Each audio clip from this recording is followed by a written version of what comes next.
Hello everyone, I am Santosh KG, Assistant Professor, Department of Mechanical Engineering, MIT, Mysore. In today's session, I am going to teach the theories of failure which comes under Module 4 of subject Mechanics of Materials having subject code 18ME32.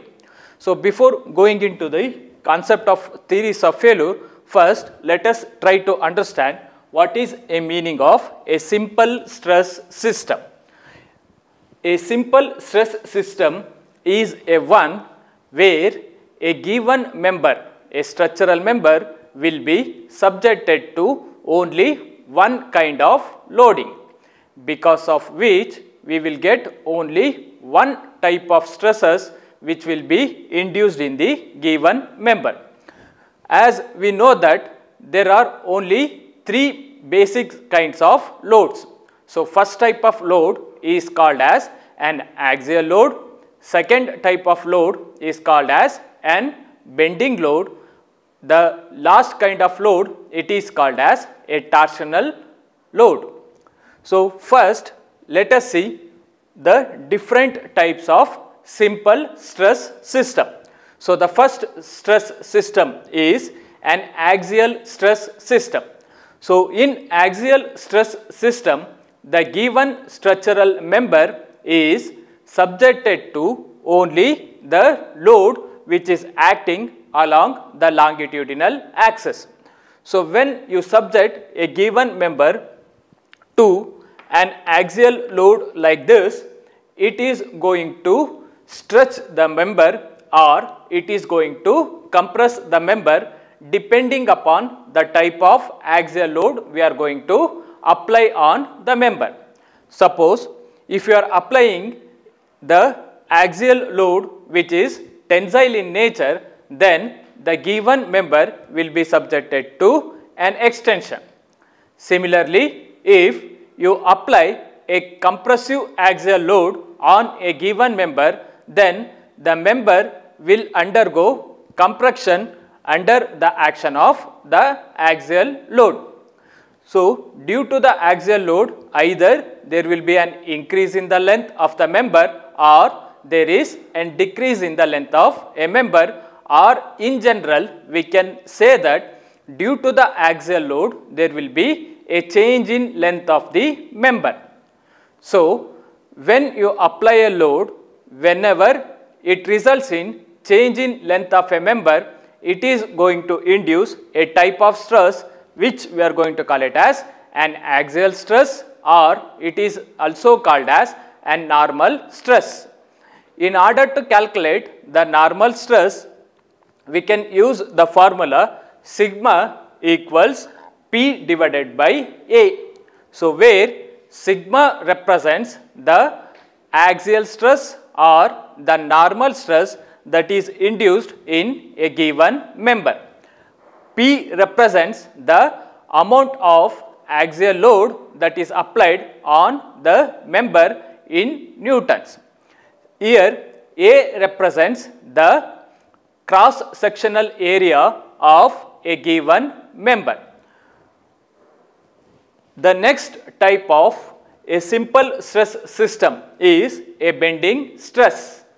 A given member is subjected to bending stress when it is applied with a bending moment.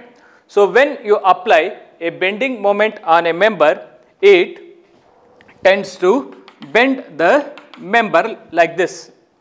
So when the member going to bend under the action of load, then we say that the type of stress induced in a member is a bending stress. In order to calculate the bending stress, we will be using the equation M divided by I equals sigma divided by Y equals E divided by R. Here M represents the moment applied on the member. I represents the moment of inertia of the given member. Then sigma represents the amount of bending stress induced in the member, y represents the distance of the axis from the extreme ends where we get the maximum bending moment. E represents the Young's modulus of the member material, then R represents the radius of curvature of the bending. So, using this equation we can calculate what is the amount of bending stress that is going to be induced in a member when it is subjected to an bending moment of magnitude m. Then the next type of simple stress system is called a torsional shear stress system. A member will be subjected to a torsional shear stress if it is acted upon by a torsion. So, if you take a member and if you apply a torsion on it, it is going to twist the given structural member. So, due to the twisting, the type of stress induced will be a shear stress. Since the twisting is happening due to the torsion, the type of stress it is called as a torsional shear stress. In order to find the torsional shear stress, we can make use of the torsional equation which is given by T by J equals tau divided by R equals G into theta divided by L. So, in this equation T represents the torque applied on the given structural member, J represents the polar moment of inertia of the given member, tau represents the torsional shear stress, R represents the radius of the cross section of the given structural member, G represents the modulus of rigidity of the material from which the given structural member is made. Theta, it represents the angle of twist of this structural member and it should be in radians. L represents the length of the member. So, using this equation we can calculate what is the amount of shear stress that will be induced in the structural member if it is subjected to a torsional load. So, we can say that here by seeing the different type of stresses that coming under that simple stress system, we say that in a simple stress system the given structural member it will be subjected to only one kind of loading, because of which the type of stress induced in a member is only one. So, if only one type of stress is induced in a member, then we can calculate what is the amount of stress that will be induced in a member by making use of the simple equations, and we can find its failure like this. So, if the amount of stress induced in a member, if it is less than the yield stress of a given member. So, in this condition, so if the stress, if it happens to be less than the yield stress, then when you remove the load, the member will regain its original shape and size. But when the amount of stress induced due to the applied load, if it exceeds the yield stress of a given material, then whatever the deformation that is happening in a member, it will be permanent in nature, and even though you remove the load, the deformation will not disappear. So, here it is easy for us to determine the failure, because the stress induced we can easily calculate it by making use of the simple equation, either the normal stress equation or the bending stress equation, or by using the shear stress. So, when this amount of stress induced in a member, if it is exceeding the yield stress of the given member material, then we say that there is a failure of a material. Else, if the induced stress, if it happens to be less than the yield stress of a material, then we say that the material is safe under the action of given load. After understanding the concept of the simple stress system, now let us try to see what is the meaning of a complex stress system. So, in simple stress system, the type of load applied, it may be either axial, or it may be bending, or it may be a torsional load. But in case of a complex stress system, on a given member at a given time, a member will be subjected to a combination of these loads. So, the combination of these loads may be either the axial load, along with that there may be some amount of bending moment, or on a given structural member along with the axial load we can have the torsional load that will be acting on a given structure. Else, a given member will be subjected to a combination of a bending stress along with a torsional shear stress, or a given member it can be subjected to a combination of an axial load followed by a bending load plus a torsional load. So, when a given member is subjected to a combination of loads like this, an axial plus bending, or an axial plus torsion, or bending plus torsion, or axial plus bending plus torsion, then the given stress system is called as a complex stress system. Here you can see this example where a given structural member is subjected to two kinds of loading. One is an axial load and the second one is a bending moment. Now, if you take the example of this figure, here the given structural member is subjected to an axial load, along with that it is subjected to a torsional load.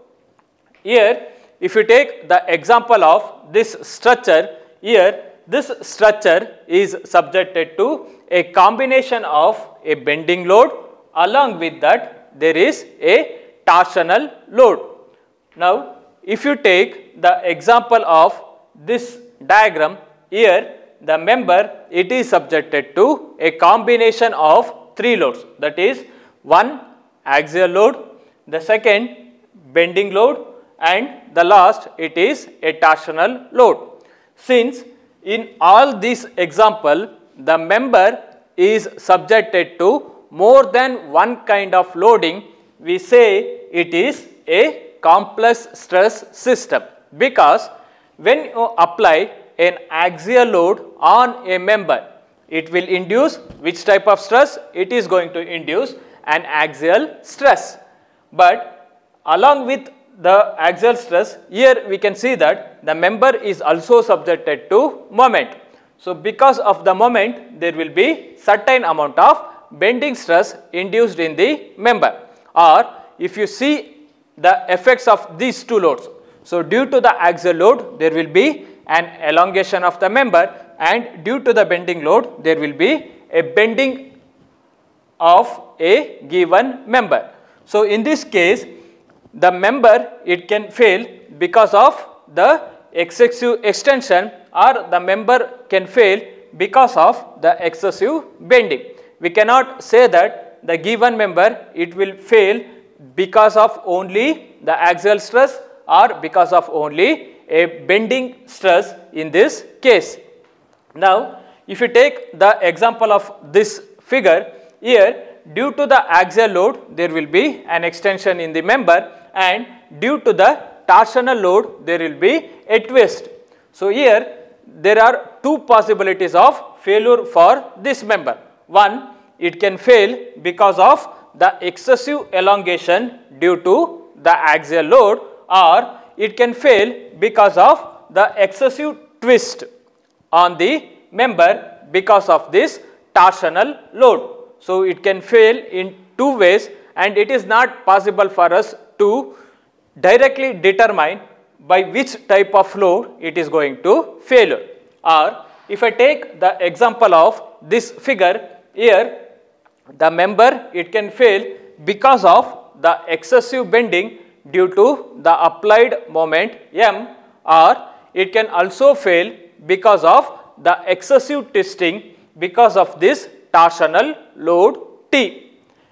Again, if you take this member here, the chances of failure, it may be 3. One, it can fail because of excessive extension or because of the excessive bending because of the applied moment M, or it can fail because of the excessive twist due to the applied load T.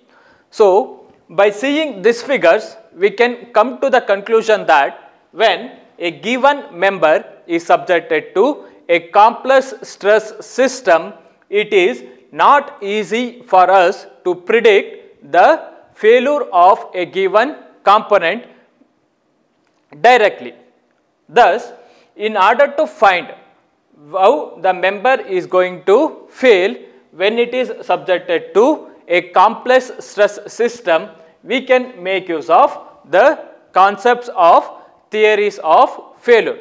So, why we need theories of failure? We need theories of failure in order to predict when the member is going to fail when it is subjected to a complex stress system. After learning why we need the theories of failure, now let us see what are the different types of theories failure we can use in order to predict the failure of a given member when it is subjected to combined loading. So, first, the theory which we use is called the maximum normal stress theory.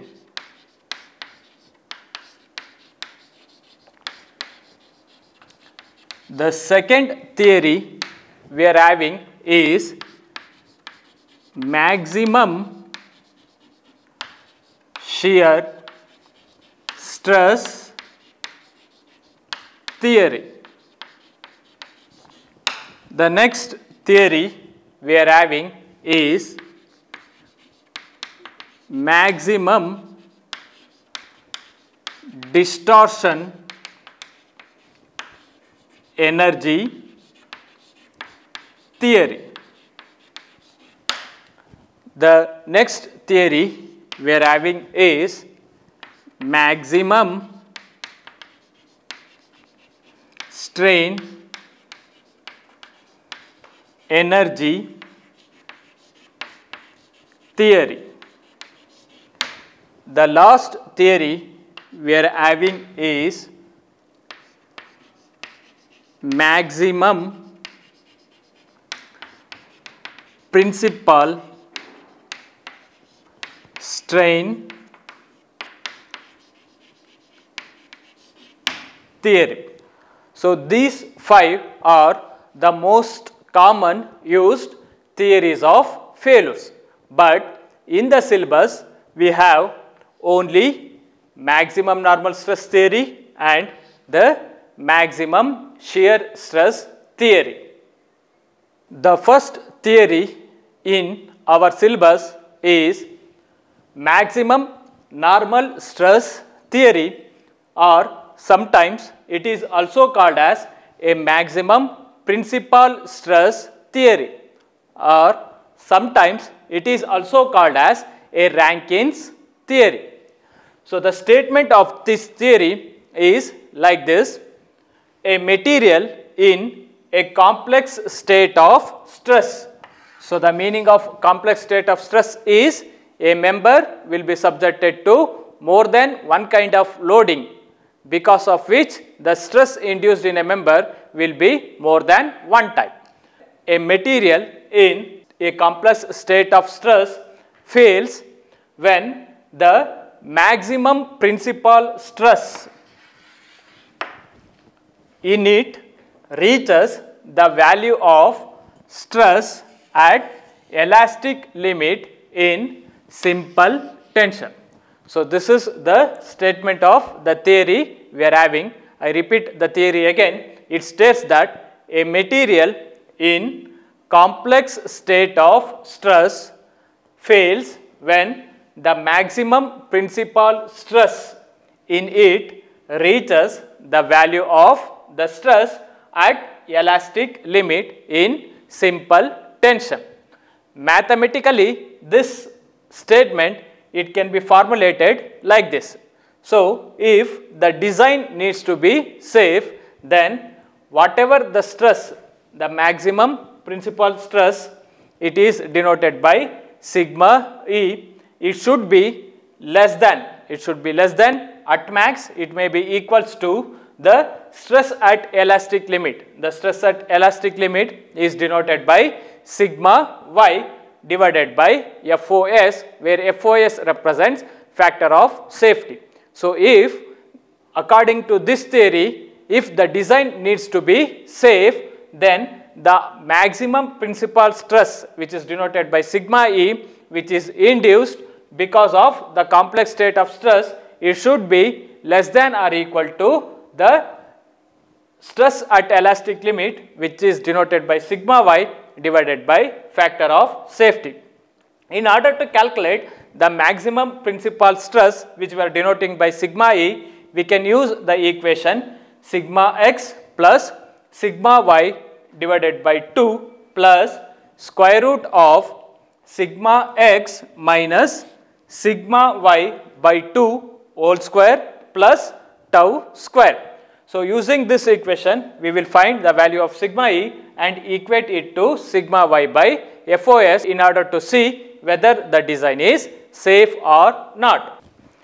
The next theory we are having is the maximum shear stress theory. It is also called as a Coulomb, Tresca and Guest theory. The statement of this theory of failure is like this: a material in complex state of stress fails when the maximum shear stress in it reaches the value of the shear stress at elastic limit in simple tension test. We know that the maximum shear stress, it can be calculated by using the equation plus or minus square root of sigma x minus sigma y by 2 whole square plus tau square.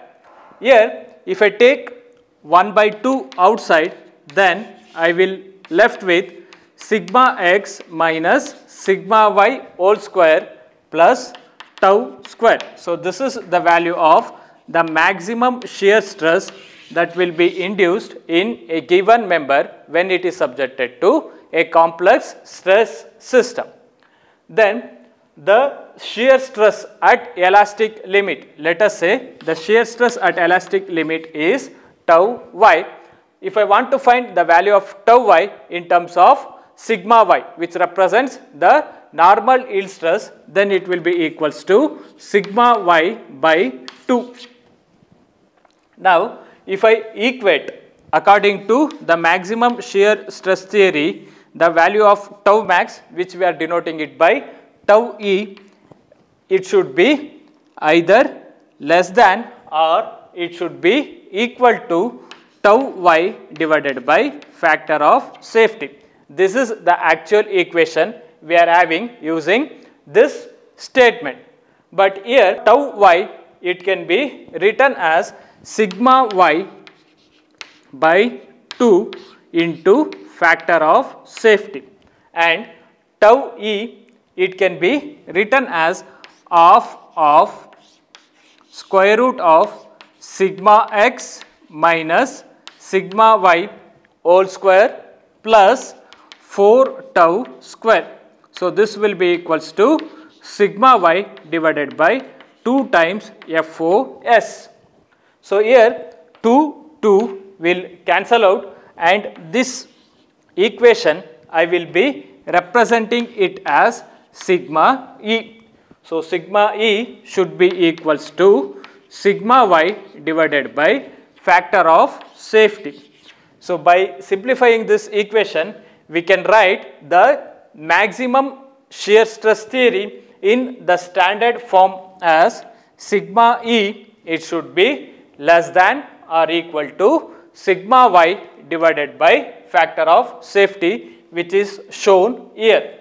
So, for the design to be safe, the maximum shear stress induced in a member, which we are denoting by sigma E, it should be less than or equal to the shear stress at elastic limit. When you simplify it, you will get it as sigma Y divided by factor of safety. And here, in order to calculate the value of sigma E, we can use the formula square root of sigma x minus sigma y plus 4 tau square. After knowing the statement of two theories of failures, that is, one, the maximum normal stress theory, and the second one is maximum shear stress theory. Now, let us see what are the various formulas we can make use in order to solve the problems on theories of failures. So, the first formula we can use when a given member is subjected to an axial load. So, axial load is a one which is applied along the longitudinal axis of a member.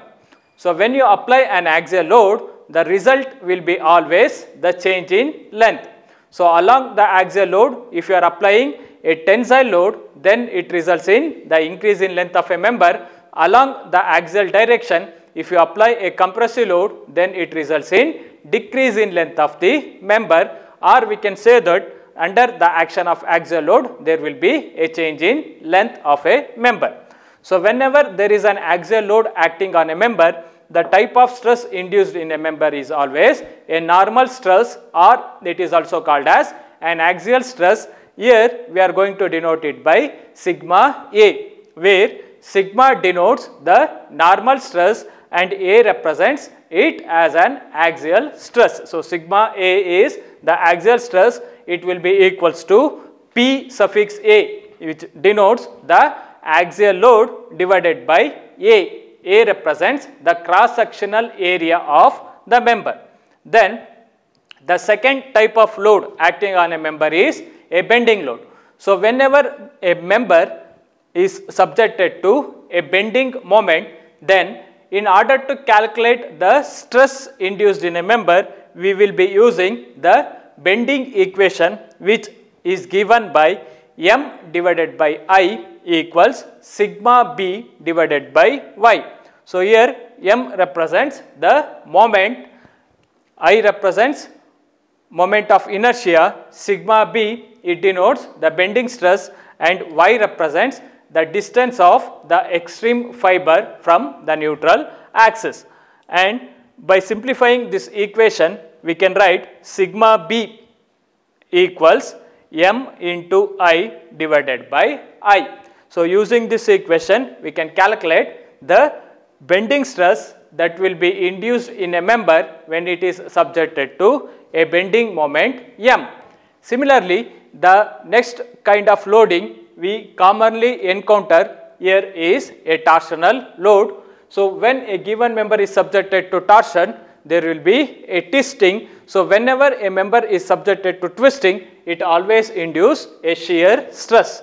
In order to calculate what is the amount of shear stress that will be induced in a member due to the torsion, we will be using the equation T divided by J equals tau divided by R.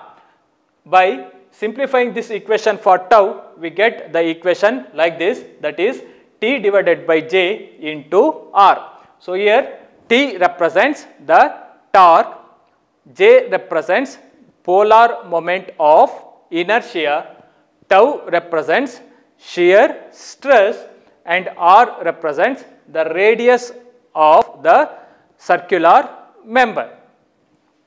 The next type of load we encounter here is a transverse shear load. So, on a given member, if it happens to be an axial direction, we can apply the load along the axis, or we can apply the load which is parallel to this cross section. So if you apply a load which is parallel to the cross sectional area of a member, then such kind of load is called as a shear load, and it is denoted by P suffix x. So whenever a member is subjected to a tangential load, a parallel load, or a shear load, in order to calculate the corresponding shear stress, we will be using the equation P suffix x divided by area, where P suffix x represents the shear load and A represents the cross sectional area of the member. So due to the transverse load, the type of shear stress induced is called as a transverse shear stress, and due to the torsion, the type of shear stress induced is called as a torsional shear stress. Then when in a member we are having both the axial stress as well as the bending stress, then in order to calculate what is the maximum normal stress that is happening, that is induced in a member, we can use the equation sigma equals sigma A plus sigma B, where sigma A represents the normal stress that is induced in the member due to the axial load, and sigma B denotes the normal stress induced in a member due to bending load. Similarly, in order to find the maximum stress, we will be using the equation sigma x plus sigma y by 2 plus square root of sigma x minus sigma y by 2 whole square plus tau square. But in most of the case, what happens is, if I take an example of a member like this, where a member is subjected to an axial load, along with that it is subjected to a torsion. So here, due to PA, that is an axial load, we get the normal stress, which we are denoting it by sigma A, and it will be equals to load divided by area. And if you see what is the direction in which the axial stress sigma A is induced, so it is along the x direction. So along the x direction, we are having sigma A, and it will be equals to PA divided by cross sectional area A. And if you see it in y direction, there is no normal stress induced in y direction. So here we can take the value of sigma y equals to 0. So if I take an example of this, here we are having the normal stress only in x direction, and in y direction the normal stress is 0. So sometimes we get cases like this. So whenever we are having a cases like this, we will denote the value of the normal stress acting along x direction by sigma, and the value of normal stress acting along y direction is 0, and the shear stress induced in a member is tau. So if this is the case, then the above maximum stress equation, it can be modified like this. So in place of sigma x, I can write sigma, and in place of sigma y, I can write 0 divided by 2 plus square root of sigma x minus sigma y. So sigma x is sigma minus sigma y is 0 divided by 2 whole square plus tau square.